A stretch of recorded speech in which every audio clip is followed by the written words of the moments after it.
Hi, this is Paul Taylor, and I'd like to show you a typical installation with an XR3000 for an electric pump.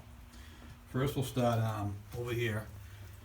I was able to tee off the pump so he could, for the transducer, so he could keep his original pressure gauge. A lot of guys like to do that.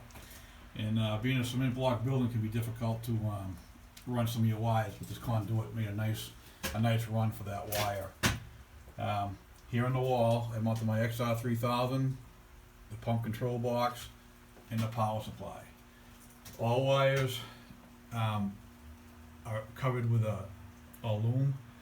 And then for a little extra, I came out of the box with a little breakout.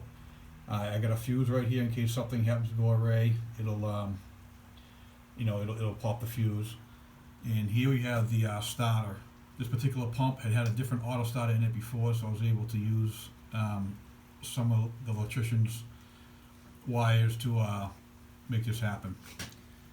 Okay, it looks like we're ready to fire it up. I'll put this on automatic. I'll put this on manual. When I hit this button here, there it is.